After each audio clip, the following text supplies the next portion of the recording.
Hello, everyone, welcome back to the Impact Report. Please subscribe and like my videos. The situation unfolding in Belarus today feels heavier, darker, and more uncertain than at any moment in the country's recent history. The exterior image of the state, once carefully maintained by strict control, disciplined military parades, and rigid political messaging, is now visibly cracking.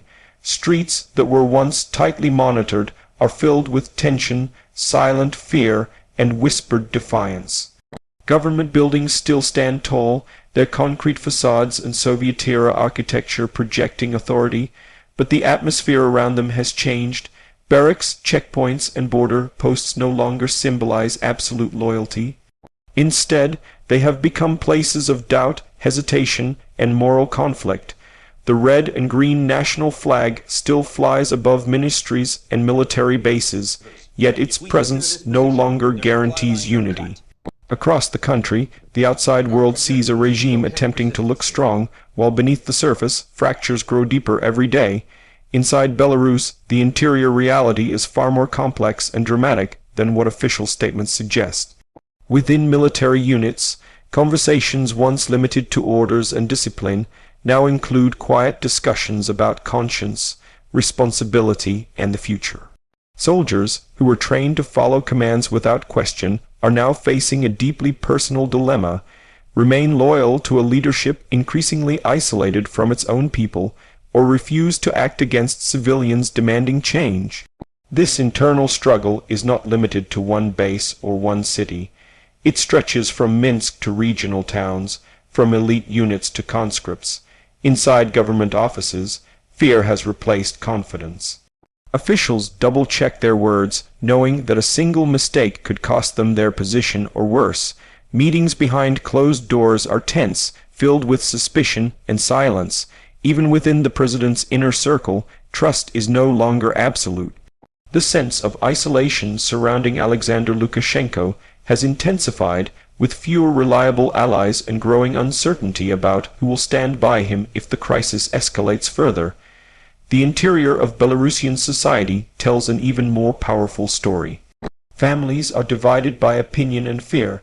Parents worry about sons serving in the army, unsure whether they will be ordered to suppress protests or whether they might refuse such orders and face punishment. Ordinary citizens feel trapped between the desire for stability and the longing for freedom. The economy, already under strain, adds another layer of pressure. Shops operate, buses run, and daily life continues on the surface, but beneath it lies anxiety about shortages, sanctions, and job security.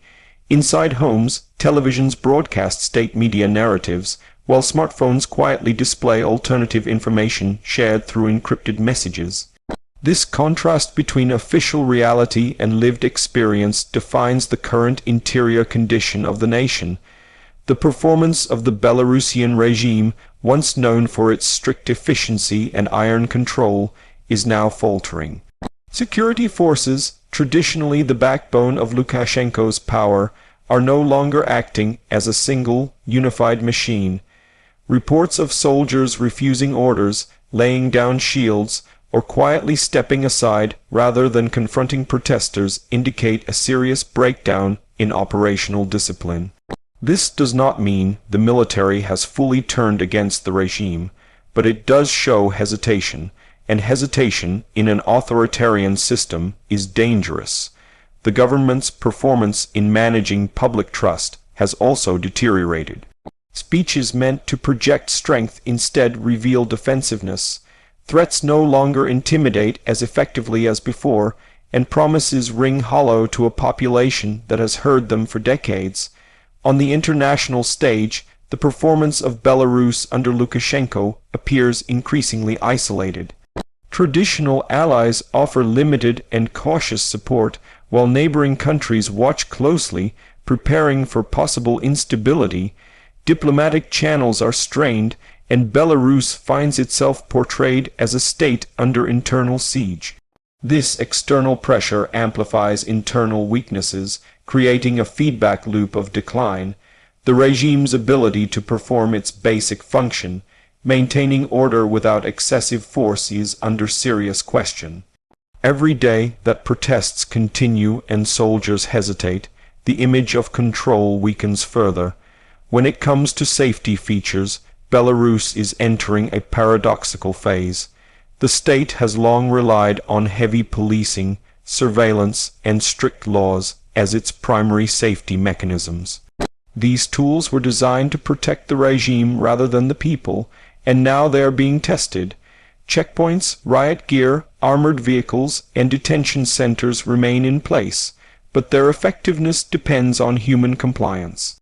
If soldiers and police begin to question orders, these safety features lose their reliability. At the same time, protesters have developed their own informal safety measures.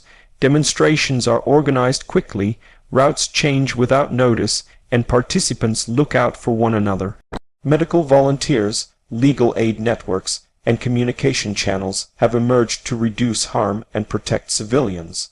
Ironically, the very systems meant to ensure regime security may now contribute to instability.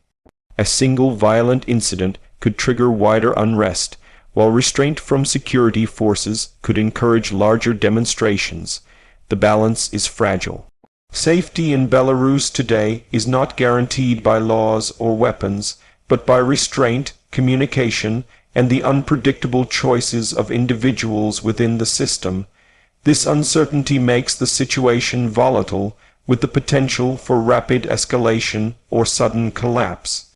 The unique selling points of this moment in Belarusian history lie in its rarity and significance. This is not just another protest or political dispute. It represents a potential turning point for a country that has known only one leader for decades. The apparent revolt or refusal within parts of the military sets this crisis apart from previous unrest. Authoritarian regimes often survive protests, but when loyalty within armed forces begins to crack, the entire structure is at risk. Another unique aspect is the generational divide. Younger Belarusians, more connected to the outside world through technology, are increasingly vocal, while older generations grapple with fear of chaos and memories of past instability. Belarus's geographic and political position also makes this crisis uniquely important. Sitting between Russia and the European Union, any major shift in Belarus has regional consequences. The country is not just fighting an internal battle, it is navigating immense external pressure. This combination of internal dissent, military hesitation, and geopolitical significance makes the situation unlike anything Belarus has faced before. It is a slow, burning confrontation rather than a sudden explosion, which adds to its unpredictability. The price of this crisis is already being paid, and it is high. Economically, Belarus faces the cost of sanctions, reduced investment, and potential trade disruptions. Businesses hesitate to expand, foreign partners pull back, and ordinary citizens feel the impact through rising prices and limited opportunities. Politically, the cost is legitimacy. Every act of repression, every refusal by soldiers, and every international condemnation chips away at the regime's claim to authority.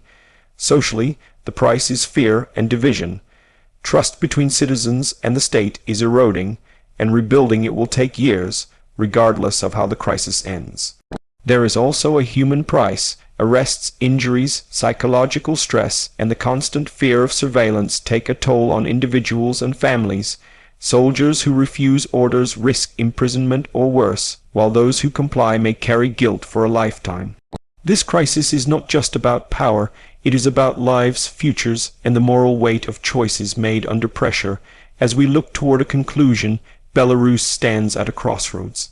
Alexander Lukashenko faces a level of isolation he has never experienced before, both domestically and internationally. The loyalty of the military, once assumed, is now uncertain. The people, once silenced by fear, are increasingly vocal. No outcome is guaranteed. The regime could attempt harsher repression, risking further defections and unrest. It could seek compromise, though trust is dangerously low. or it could face a gradual erosion of power as isolation deepens. What is clear is that the old model of control is no longer sufficient. Belarus is changing, whether its leadership acknowledges it or not. The world is watching, not just to see who remains in power, but to understand how a society responds when fear begins to lose its grip. This moment will define Belarus for years to come, shaping its identity, its alliances, and its future.